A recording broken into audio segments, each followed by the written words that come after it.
जय हिंद और नमस्कार। गुरखमोट यूपीएससी के यूट्यूब प्लेटफॉर्म पर इस सप्ताह की संशोधित संपादकीय विश्लेषण की प्रथम चर्चा में मैं ध्रुव जानी आप सबका हार्दिक स्वागत करता हूं। आज इस सत्र के तहत हम लोग एक अति महत्वपूर्ण मीडिया रिपोर्ट के बारे में देखेंगे और वो अपने आप में प्रोडक्टिविटी ऑफ पार्लियामेंट के साथ जुड़ा हुआ है, यानी कि जो हमारी संसद है उसकी जो उत्पादकता है उसे यहाँ बहुत ही अच्छी तरीके से उसका विश्लेषण किया गया है, उसे देखने का प्रयास करेंगे। जैसे आपको दृश्यमान है प्रोडक्टिविटी ऑफ पार्लियामेंट, और ये अगर एग्जाम रिलेवेंस की बात करें तो जीएस पेपर 2 के साथ जुड़ा हुआ है, जिनमें पार्लियामेंट एंड स्टेट लेजिस्लेचर और उसमें भी जो कंडक्ट ऑफ बिजनेस है उसके साथ ये कोर रूप से यह जो आज का लेख है वो जुड़ा हुआ है। द इंडियन एक्सप्रेस का आज का हमारे पास यह मीडिया रिपोर्ट है।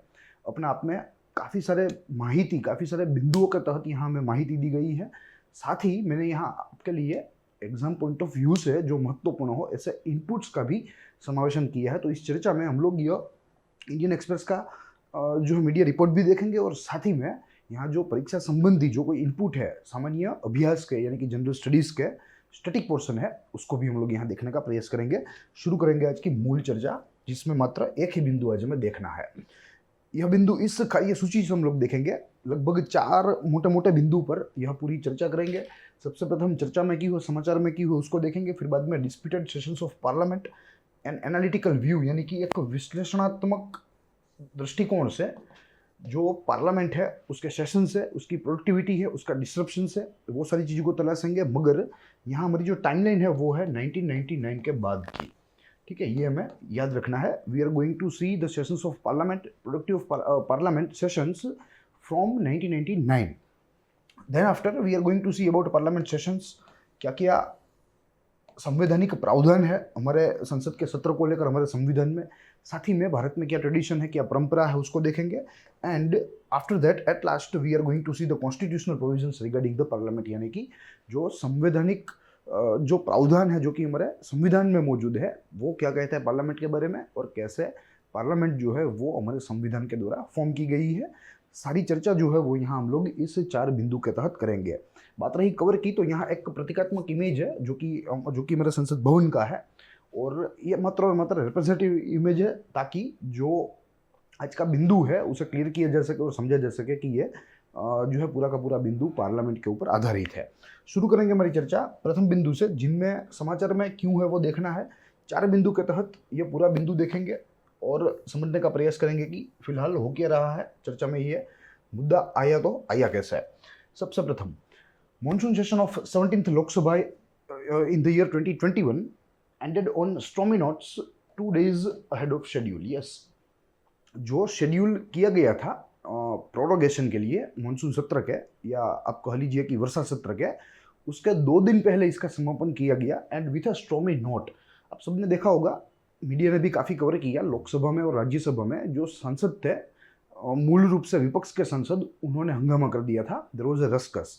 ठीक है, और इसी रस्कस को ध्यान में रखते हुए राज्यसभा चेयरमैन उपराष्ट्रपति एम वेंकैया नायडू ने यह बात को जो है स्पष्ट करते हुए कि भाई जो एमपीज थे, जो सांसद थे, उनका बिहेवियर बहुत ही खराब था, उनका वर्तन जो था वो असामान्य था, और उन सबको ध्यान में रखते हुए 2 दिन पहले ही इस सत्र को समाप्त करने की घोषणा की गई। ये प्रथम सत्र की बात थी। अगर दूसरा सत्र देखें तो Lok Sabha speaker Om Birla and Rajya Sabha chairman which means vice president M Venkaiah Naidu anguish over disruptions. Yes, उन्होंने खेद जताया और एक प्रकार से दुख की लागनी का जो है हमारे सामने उनकी जो दुख की लागनी जो थी उसकी अभिव्यक्ति की। ये दोनों माननीय अपने आप में अलग अलग सदन के अध्यक्ष है। यहाँ लोकसभा के जो अध्यक्ष को स्पीकर कहा जाता है, वहीं राज्यसभा के अध्यक्ष को चेयरमैन कहा जाता है, और वो chairman according to our constitution मात्र और मात्र वाइस प्रेसिडेंट ही रहते हैं, यानी कि जो वाइस प्रेसिडेंट बनता है वो अपने आप में यहाँ राज्यसभा का चेयरमैन बन जाता है। दोनों ही हमें दृश्यमान है, Lok Sabha speaker Om Birla and Rajya Sabha speaker vice president mister M Venkaiah Naidu. ठीक है, तो ये सारी चीजें थी। अब उसके बाद का बिंदु देखें तो एंटायर सेशन, यहाँ कहा गया है कि there were multiple reasons for the disruptions which was created by opposition in the parliament in monsoon session 2021। Some of the examples are, first one is Pegasus snooping scandal, जो हमें सबको मालूम है। पेगासस की बहुत ही बड़ी रो जो है वो सामने आई थी जब मॉनसून सत्र इनिशिएट होने वाला था। उसके अगले ही दिन या उसके अगले 1 या 2 दिन पहले ही यह बात जो है वो पूरे देश के सामने आई थी। फार्मर्स प्रोटेस्ट जो पिछले 7-8 महीनों से चल रहा है और लगभग जनवरी में तो उसने बहुत ही हिंसक स्वरूप ले लिया था, वो आज कंटिन्यू है, मगर सरकार जो है वो उसके ऊपर अनदेखी कर रही है। तो विपक्ष ने इसको लेकर भी यहाँ हंगामा किया था। एंड इन्फ्लेशन यानी कि बढ़ते दाम, और स्पेशली इन ऑटो फ्यूल्स, जो आज हम पेट्रोल डीजल की महंगाई देख रहे हैं प्रतिदिन, उसमें जो है उनकी कीमतें बढ़ रही है या बढ़ती देख रहे हैं। तो यह सारे बिंदुओं को यहाँ ओपोजिशन ने अपना हथियार बनाया और जो पार्लियामेंट्री प्रोसीडिंग्स है मॉनसून सेशन की, उसे डिस्टर्ब करने का भरपूर प्रयास किया, इनफैक्ट डिसरप्ट किया भी। तो ये रहा इसका समाचार में क्यों का तीसरा बिंदु। और उसके बाद देखें तो जो रस्कस हुआ था वो क्या हुआ था, तो उसकी यहाँ झांकी है। Table area where officers, reporters, secretary general of the house seats are considered as a holy sanctum. Yes, जहाँ जो बैठने की जगह है, जहाँ यह गृह के सेक्रेटरी जनरल बैठते हैं या अन्य कोई जो स्टाफ होता है, ऑफिसर्स होते हैं, जो मीडिया रिपोर्टर्स होते हैं, उन लोगों को जो बैठने की जगह है उसे एक तरह से पवित्र माना जाता है, एक तरह से उसकी इज्जत की जाती है। मगर यहाँ कहा गया कि सम MPs sat on the table and some stood on it. Yes, तो it was a very indisciplinary behavior which was caused by opposition. तो इन सबको ध्यान में रखते हुए मानसून सत्र 2 दिन पहले ही बंद कर दिया गया या उसे समाप्त कर दिया गया। तो ये यहाँ पूरा मुद्दा रहा YN न्यूज़ का। उसके बाद का बिंदु देखें तो disruptive sessions of parliament. Yes, देखिए यहाँ जो रिसर्च मैं आपके सामने रखूंगा ये हमें इंडियन एक्सप्रेस की कर्टसी से मिली है। और अगर रिसर्च की बात करें तो यह रिसर्च PRS का लेजिस्लेटिव रिसर्च है। PRS legislative research. देखिए जो PRS है ये एक नॉन प्रॉफिट ऑर्गेनाइजेशन है, नॉन प्रॉफिट ऑर्गेनाइजेशन है जो मात्र और मात्र कानून के क्षेत्र में संशोधन करता है, कानून के क्षेत्र में विश्लेषण करता है और हमारे सामने रखता है। तो यहाँ से मैं ये अपने आप में इनके द्वारा जो रिसर्च किया गया था मैं वो आपके सामने मात्र और मात्र प्रस्तुति करूंगा। यहाँ मेरा कोई इनपुट्स शामिल नहीं है। अब एक एक बिंदु देखेंगे। सबसे प्रथम, most disruptive sessions in terms of productivity of both the houses was winter session of the year 2010। Yes, ये 2010 का जो विंटर सेशन था वो अपने आप में लिस्ट प्रोडक्टिव माना जाता है आज 1999 से। क्योंकि मैंने पहले ही आपको बताया कि जो डिसरप्शंस का जो एनालिटिकल प्रेजेंटेशन हम लोग देखेंगे विच विल बी सिंस 1991, यानी कि 1991 के बाद का यह देखेंगे। तो बाद में देखें 1991 के 1999 के, तो सबसे खराब सेशन चाहे वो लोकसभा हो चाहे वो राज्यसभा हो तो वो था विंटर सेशन, और वो भी वर्ष 2010 का। फर्स्ट अगर देखें तो यह फर्स्ट वर्ष है दोनों का, चाहे लोकसभा हो चाहे राज्यसभा हो, जिनमें लोकसभा की जो प्रोडक्टिविटी थी वो मात्र और मात्र 6% थी। ये बहुत ही महत्वपूर्ण आंकड़े होते हैं। एंड राज्यसभा की जो प्रोडक्टिविटी थी वो मात्र और मात्र 2% थी। तो बहुत ही कम प्रोडक्टिविटी से विंटर सेशन 2010 का निकला था। इश्यूज कौन कौन से थे तब, एक चीज हमें याद रखनी है, 2010 में बीजेपी जो था वो विपक्ष में था और उन्होंने काफ़ी सारे मुद्दे उठाए, जिनमें सबसे प्रमुख मुद्दा था framing of joint parliamentary committee to probe into the allocation of 2G spectrum. ठीक है, जो 2G स्पेक्ट्रम, जो 2G रो की हुआ था, और कई लोग इसे भ्रष्टाचार के नाम से भी जानते हैं, कौभांड के नाम से भी जानते हैं।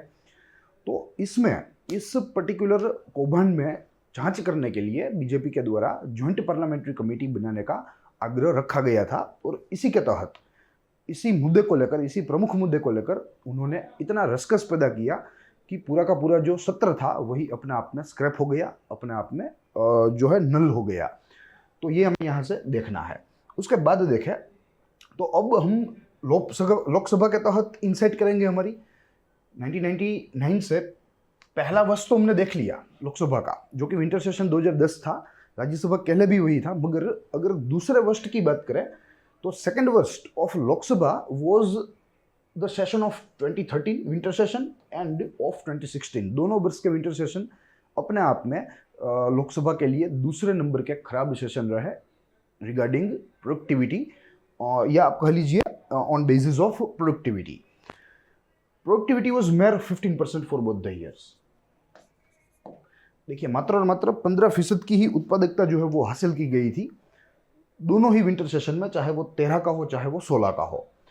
Third worst session of Lok Sabha was the budget session of 2018 and the productivity was mere 21%, यानी कि मात्र और मात्र केवल 21% की उत्पादकता के साथ बजट सेशन जो था लोकसभा का वो थर्ड वर्स्ट यहाँ हो गया।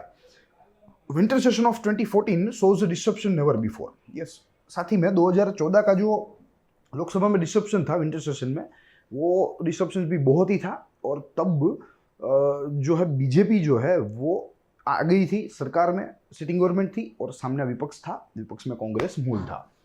ठीक है, तो ये बात रही। तो कुल मिलाकर अगर यहाँ से मैं देखा है लोकसभा और उसके worst session in the on the basis of productivity, तो सबसे प्रथम वर्स्ट रहा विंटर सेशन 2010 का, दूसरा वर्स्ट रहा विंटर सेशन 2013 और 16 का, क्योंकि दोनों ही सत्र में जो प्रोडक्टिविटी थी वो मात्र और मात्र 15% थी, तो दोनों एक रैंक पे है।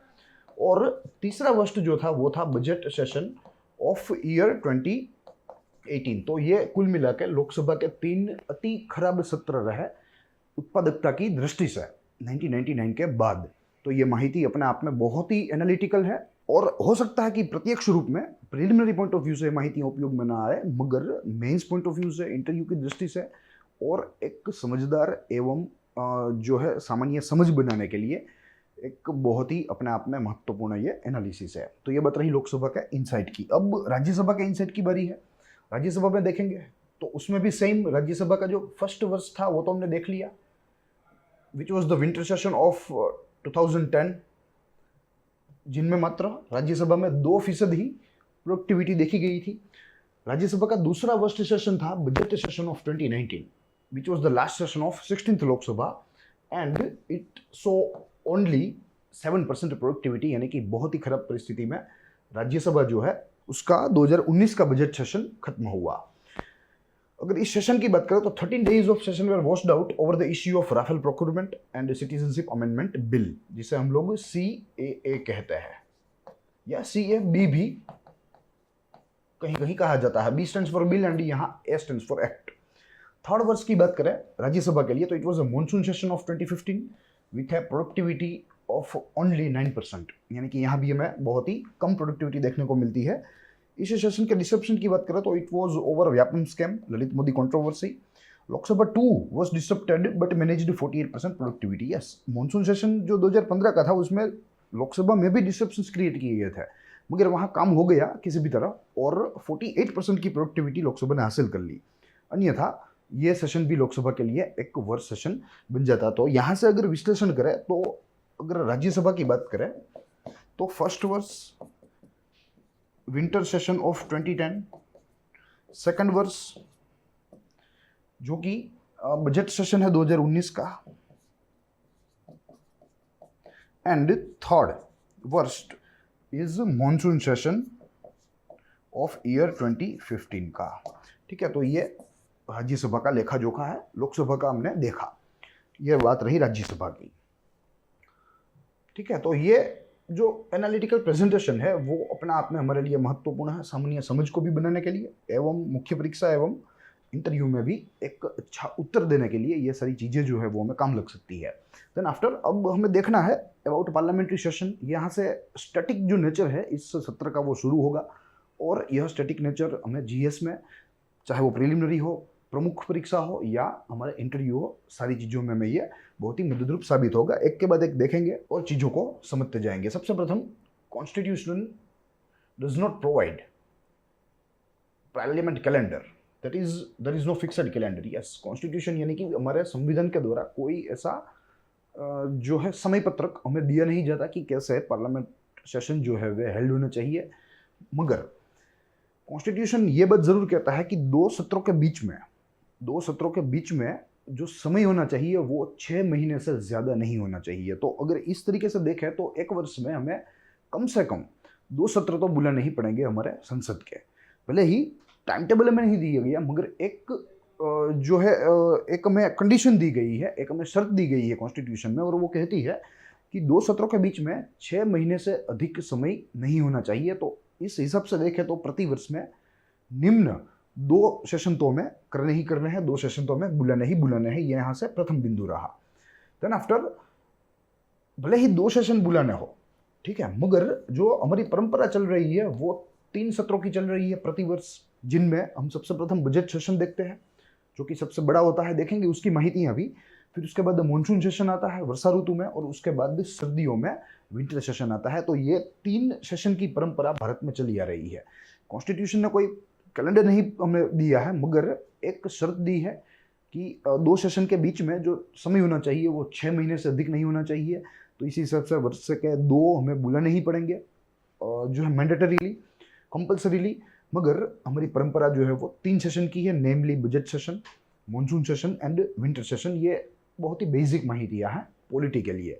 अगर आप आपकी पॉलिटी में बेसिक लेवल पर हो तो ये आपको माहितियाँ उपयोगी होगी।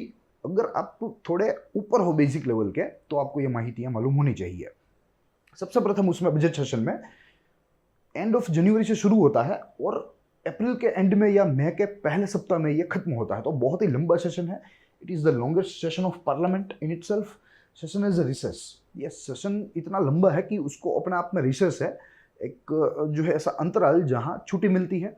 और इस छुट्टी में जो पार्लियामेंट्री कमिटीज़ है वो ऐसे मुद्दों के ऊपर चर्चा करती है जो बजट में प्रस्तावित किए गए हो, जो बजटरी प्रपोजल्स है उसके ऊपर चर्चा यहाँ रिसेस के समय में की जाती है। फिर दूसरा है मॉनसून सेशन, जहाँ 3 वीक तक या 3 सप्ताह तक ये सत्र चलता है। जनरली सामान्यतः begins in July and ends in August, यानी कि 1 महीने भर ये संभवतः चलता है। और अगर विंटर सेशन की बात करें तो ये अपने आप में नवंबर से शुरू होगा और होता है और दिसंबर तक चलता है, यानी कि ये भी 1 महीना चलता है। तो कुल मिलाकर ये 3 सेशन है जो भारत की पार्लियामेंट में आ रहे हैं, प्रतिवर्ष आ रहे हैं या उसकी परंपरा है। अब उसके बाद देखें तो हमें कई सारे ऐसे बिंदु देखने हैं जो सेशन के साथ जुड़े होते हैं, ठीक है, और हमारे कॉन्स्टिट्यूशन में भी जुड़े होते हैं, जिनमें सबसे प्रथम है समनिंग, यानी कि बुलाना। समनिंग सेशन खत्म हो गया है और दूसरे सेशन के लिए जब सारे एमपीज को बुलाया जाता है तो उसे समनिंग कहा जाता है, और यहाँ प्रेसिडेंट के द्वारा ये फॉर्मेलिटी की जाती है। देखेंगे कैसे। A process of calling all MPs to meet. Yes, ये एक ऐसी प्रक्रिया है जिनमें सारे सांसदों को फिर से मिलने का न्योता या बुलावा दिया जाता है। President summons each house of the parliament. Yes, president summons each house of the parliament. Summoning, adjournment, prorogation of parliament specified in article 85 of the constitution. ये महत्वपूर्ण है। सेशन को लेकर जो जो समनिंग है, रिजोल्यूशन है, प्रोरोगेशन है, वो सारी चीज़ें कहाँ हमारे कॉन्स्टिट्यूशन में निहित है, तो वो सारी चीज़ें आर्टिकल 85 ऑफ द कॉन्स्टिट्यूशन में निहित है। और अगर आपको मालूम न हो तो मैं आपको बता दूं कि ये आर्टिकल 85 जो है वो पार्ट 5 में फॉलो करता है। पार्ट 5 है यूनियन, ठीक है, और उसमें भी चैप्टर 2 में फॉलो करता है, और चैप्टर 2 जो है वो है पार्लियामेंट, ठीक है। तो ये इसका एड्रेस है हमारे कॉन्स्टिट्यूशन में, ये भी हमें मालूम होना चाहिए। क्या होता है आर्टिकल 85 के तहत? States powers to convene a parliamentary session rest with government. Yes, this article states that power to convene a parliamentary session rest with government, यानी कि सरकार जो है, सिटिंग सरकार, उसके हाथ में ये सत्ता है। कॉन्स्टिट्यूशन ने ये सत्ता उसको दी है आर्टिकल 85 के तहत कि जब कभी भी सेशंस बुलाना हो तो वे डिसाइड कर सकते हैं। Decision is taken by cabinet committee. देखिए, जो मूलभूत निर्णय है वो कहाँ किसके द्वारा लिया जाता है? वो कैबिनेट कमेटी के द्वारा लिया जाता है। On parliament which is formalised by president. Yes, जिसे प्रेसिडेंट के द्वारा फॉर्मलाइज किया जाता है और या एग्जीक्यूट किया जाता है, and whose names MPs are summoned. Yes, जब एमपी को समन मिलता है सेशन के लिए तो वो प्रेसिडेंट के द्वारा मिलता है, मगर प्रेसिडेंट की जो ये हरकत है वो अपने आप में कैबिनेट जो कमेटी के द्वारा निर्णय लिया गया है उससे जन्मी हुई है। तो अपने आप में जो सिटिंग सरकार है, जो सिटिंग गवर्नमेंट है, उसके पास ये पावर है कि वे कब सेशंस बुला सकते हैं और कब नहीं बुला सकते हैं, अकॉर्डिंग टू आर्टिकल 85। ये बात रही समनिंग की। अब दूसरा है adjournment.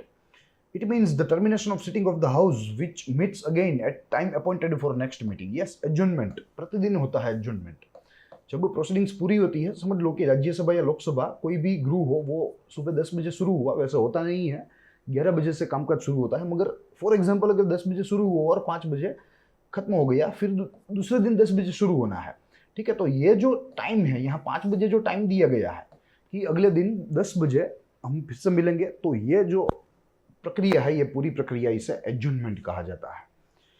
Postponed may be specified as are days week. Yes, अब कब शुरू होगा? यहाँ 5 बजे शाम को खत्म हुआ, दूसरे दिन 10 बजे शुरू होना है। ठीक है, तो यहाँ जो गैप है कि कल शुरू होगा, एक दिन के बाद शुरू होगा, 32 घंटे में, 30 घंटे में, 24 घंटे में शुरू होगा, ये सारी चीजें जो है वो यहाँ एडजमेंट में आ सकती है।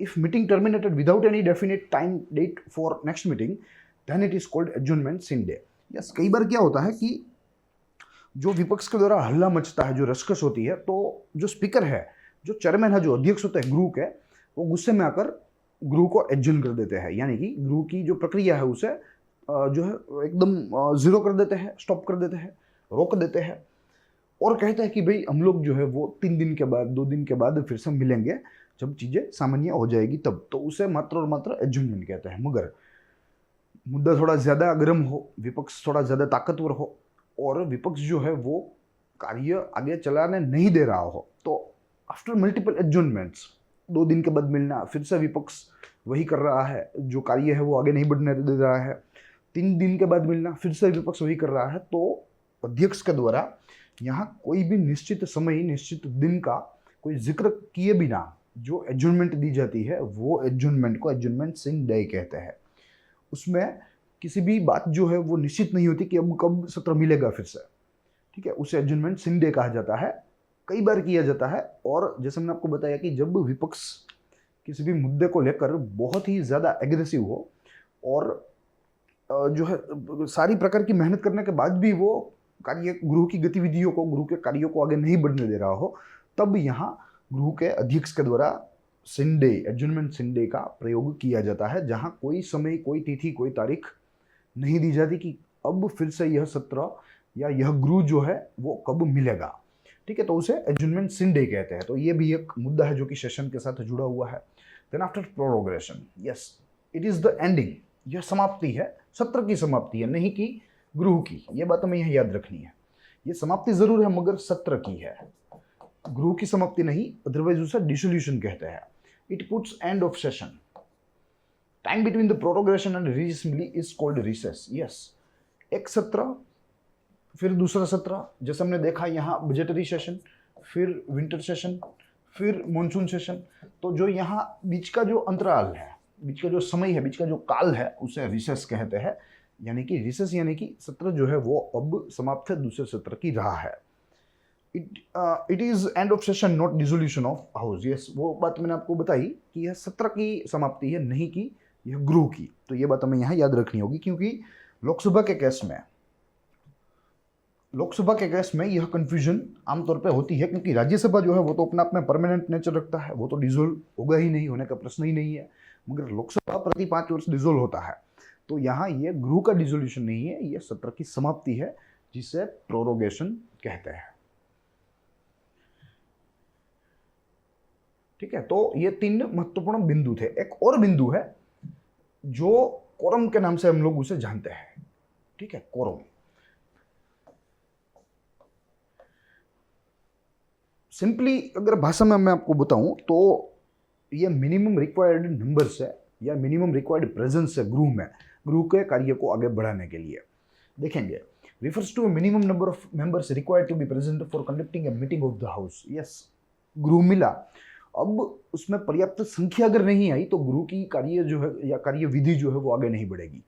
मगर एक पर्याप्त आंकड़ा चाहिए जो मौजूद हो, जो हाजिर हो, तब जाके कोई भी गृह जो है वो अपनी कामगिरी या अपनी कार्यविधि शुरू कर सकेगा, जिसे कोरम कहते हैं। Constitutional provision for quorum states that 1/10 of the total member of houses, चाहे कोई भी गृह हो, चाहे अपर हाउस हो, चाहे लोअर हाउस हो, चाहे कोई भी गृह हो, मगर उसे अपने सभ्यों का, कुल सभ्यों का 1/10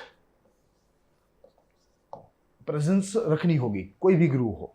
ठीक है, सपोज लोकसभा में 500 है या लोकसभा में 100 गिनी है, तो 10 व्यक्ति हाजिर होना चाहिए गृह में, तब जाके उसका जो कार्य है वो आगे बढ़ेगा, जो प्रोसीडिंग्स है वो आगे बढ़ेगी। अगर 10 से नीचे होंगे तो वो आगे नहीं बढ़ेगा। राज्यसभा की बात करें, फॉर एग्जांपल 50 व्यक्ति है, तो 50 में से जो 5 व्यक्ति है वो तो होने ही होने चाहिए, अदरवाइज प्रोसीडिंग्स जो है वो आगे नहीं बढ़ेगी। एग्जैक्टली अगर बात करें, ठीक है, तो आज के लोकसभा में 55 व्यक्ति चाहिए। आज के लोकसभा में 55 व्यक्ति चाहिए और वहीं आज की राज्यसभा में 25 व्यक्ति चाहिए। ठीक है, ये हमारे आज के कोरम की संख्या है। तो ये भी अपना आप में एक महत्वपूर्ण टॉपिक है जो कि स्टैटिक का है, इंडियन पॉलिटी के साथ जुड़ा हुआ है। कॉन्स्टिट्यूशन का जब अध्ययन करें तो वहाँ ये सारी चीज़ें रहती है, महत्वपूर्ण है। ठीक है, अब हमें देखना है कॉन्स्टिट्यूशनल प्रोविजंस रिगार्डिंग पार्लियामेंट। वैसे तो कई सारी है। ठीक है, जैसे मैंने आपको बताया कि चैप्टर 2 पार्लियामेंट पार्ट 5 यूनियन। ठीक है, यहाँ 79 से 122 तक की जो प्रोविजंस है वो सारी की सारी यहाँ पार्लियामेंट और उसके संबंधी ही है, मगर इनमें से कुछ महत्वपूर्ण जो यहाँ आपके सामने रखी गई है इनके तहत हम लोग देखेंगे। और ब्रीफली मैं आपको बता दूं कि कौन कौन सी महत्वपूर्ण प्रोविजंस है जो कि कॉन्स्टिट्यूशन में निहित है और साथ में संसद के साथ भी जुड़ी हुई है। शुरू करेंगे 79 से। कंपोजिशन ऑफ पार्लियामेंट यानी कि संरचना। तो 3 चीजों से हमारी पार्लियामेंट बनती है, 3 चीजों से हमारी संसद बनती है। एक रहते हैं हमारे प्रेसिडेंट राष्ट्रपति, दूसरी लोकसभा है जिसे हाउस ऑफ पीपल कहा जाता है, और तीसरी राज्यसभा है जिसे काउंसिल ऑफ स्टेट कहा जाता है या अपर हाउस कहा जाता है, जैसे लोकसभा को लोअर हाउस कहते हैं। तो यहाँ 79 में कंपोजिशन ऑफ पार्लियामेंट, आर्टिकल 80 में composition of council of states दिया गया है। Composition of council of states यानी कि आज जो हम लोग देख रहे हैं वो 250 मेंबर है। 250 में से 238 जो है वो अप्रत्यक्ष रूप से निर्वाचित किए जाएंगे और जो 12 है उसे प्रधानमंत्री नियुक्त प्रेसिडेंट नियुक्त करेगा। I am sorry. ठीक है, तो ये सारी जो चीज़ें हैं वो हमें यहाँ आर्टिकल 80 में देखने को मिलती है। Plus every 2 years 1/6 member will be retired, this is a permanent house. तो यह सारी चीज़ें जो है वो यहाँ आर्टिकल 80 में दी गई है। Then after article 81 stands for the composition of house of people यानी कि लोकसभा का गठन कैसा होगा। लोकसभा में आज 500 जो है 45 व्यक्ति है जिनमें 543 निर्वाचित किए जाएंगे प्रत्यक्ष रूप से, प्रत्यक्ष चुनाव में, जिसमें हम लोग मत देते हैं, हमारे मताधिकार का उपयोग करते हैं। और जो 2 है उसे राष्ट्रपति के द्वारा नियुक्त किया जाएगा एंग्लो इंडियन समुदाय में।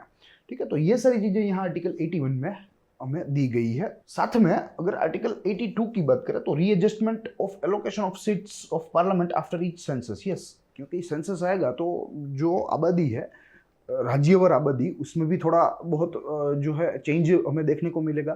तो उस चेंज की जो है आधार में यहाँ रीएडजस्टमेंट भी करना पड़ेगा एलोकेशन ऑफ सीट्स में, मगर ये एलोकेशन अभी रुका हुआ है, 2025 तक रुका हुआ है। ठीक है, तो फिलहाल इसका उपयोग प्रति 10 वर्ष नहीं हो रहा है, मगर यहाँ से रीएलोकेट किया जा सकता है, रीएडजस्ट किया जा सकता है। Then after article 83